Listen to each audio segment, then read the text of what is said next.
साथियों नमस्कार। संसार में दुर्लभ से दुर्लभ कार्य भी मनुष्य के ही हाथों से हुए हैं। खुद से पूछें, फिर हम किसी काम को क्यों नहीं कर सकते। मैं राजेंद्र बिलाटिया आज इसी विषय पर आपके साथ वार्ता करूंगा।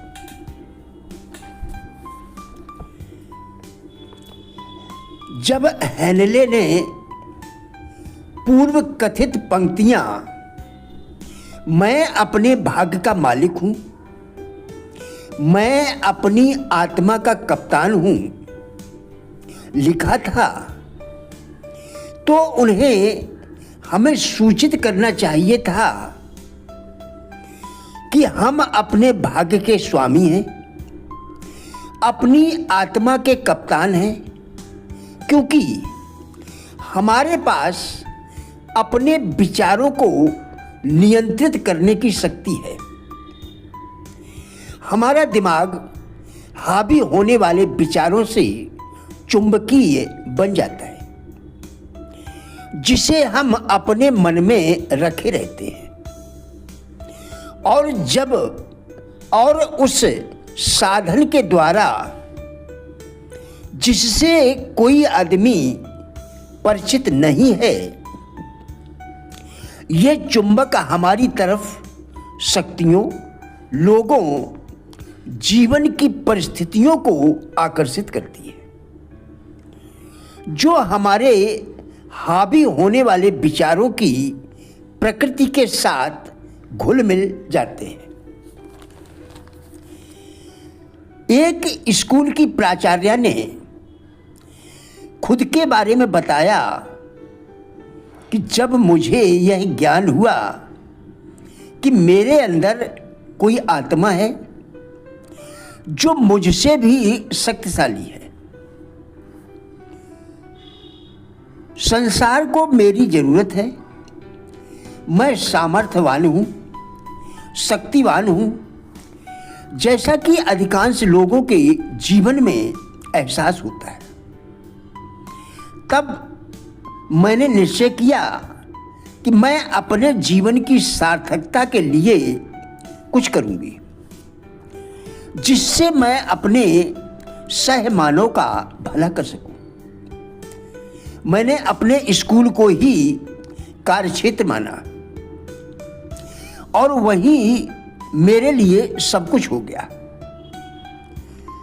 यह महिला अपने को पहचानने के क्षण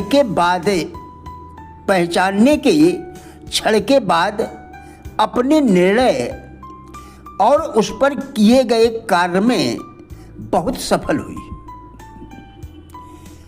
केवल सफल ही नहीं, बल्कि संसार में एक महत्वपूर्ण व्यक्ति के रूप में जानी जाने लगी। इस प्रकार स्वयं को जानने के कारण ही उनका आत्म विकास हुआ, जो कि प्रकृति के भी अनुकूल भी है। मनुष्य का उसमें विद्यमान शक्ति का आभास कराना संसार का सबसे कठिन कार्य है। मनुष्यों में सर्वशक्ति विद्यमान होने के बावजूद भी वह स्वयं को असहाय और निर्बल समझता है। इसीलिए कहता है कि मैं इतने बड़े संसार में भाग्यहीन हूं, अकेला हूं, निराश हूं, मुझे जीने का अधिकार नहीं। परंतु ये बातें उनका भ्रम ही तो हैं, भ्रम भी तो हो सकती हैं, परंतु इसके आगे कुछ नहीं। मनुष्य की भाग्यहीनता उसका स्वयं को न पहचानना ही है। मनुष्य की भाग्यहीनता उसका स्वयं को न पहचान पाना ही है। यदि मनुष्य स्वयं को जान ले तो उसके सारे कार्य ही आसान हो जाए। जिस मनुष्य ने अपने को पहचाना, भाग्यहीनता व निराशा उससे कोसों दूर निकल गई। खुद को पहचानने के बाद भी वह जितनी शक्तियों का अनुमान अपने अंदर लगाता है, उससे भी कई गुना अधिक शक्ति उसके अंदर विद्यमान होती है। उदाहरण के तौर पर, जब मनुष्य कोई सफलतापूर्वक कार्य कर बैठता है जिसकी उसको कल्पना भी नहीं थी, तो वह पल भर सोचने के लिए अवश्य बैठता है कि क्या इतनी शक्ति उसके अंदर है। उसे काफी देर तक तो विश्वास ही नहीं होता कि वास्तव में यह कार्य उसी ने किया है, जिसका स्वागत, अभिनंदन उसे दिया जा रहा है। किंतु इसमें आश्चर्य की क्या बात है। संसार में दुर्लभ से दुर्लभ कार्य भी मानव के हाथों ही हुए हैं। हम मनुष्य भी उनमें से एक हैं। फिर हम क्यों नहीं कर सकते? मनुष्य अपने जीवन का लक्ष्य एक बार निर्धारित तो कर ले, फिर उसको प्राप्त करने के लिए प्रयत्नशील रहे। निरंतर किए गए प्रयासों के बाद भी कोई कारण नहीं, निर्धारित अवधि में वह लक्ष्य को प्राप्त न कर सके। मनुष्य में केवल शक्तिशाली आकांक्षा और कार्य के प्रति लगन होनी चाहिए। मनुष्य का यह संदेह कि यह कार्य अमुक व्यक्ति ने कैसे कर लिया होगा, अमुक व्यक्ति दांव पर कैसे पहुंचा होगा, कैसे वह सारी बाधाएं लांघकर असंभव कार्य कर सका होगा,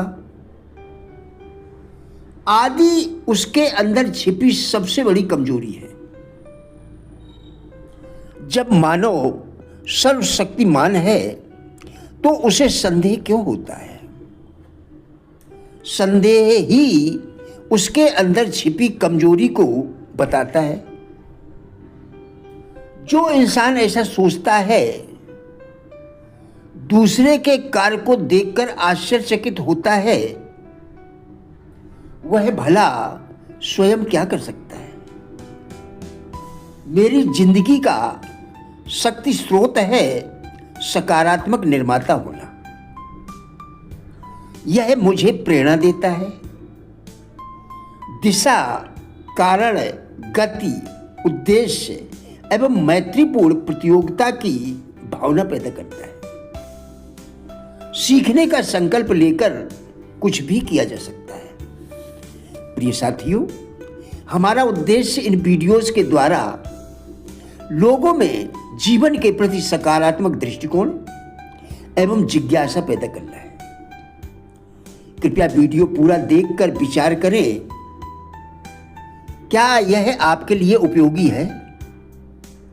यदि हां, तो कृपया लाइक, शेयर व राजेंद्र भाटिया चैनल को सब्सक्राइब करके हमारा भी उत्साह बढ़ाएं। वीडियो देखने के लिए धन्यवाद।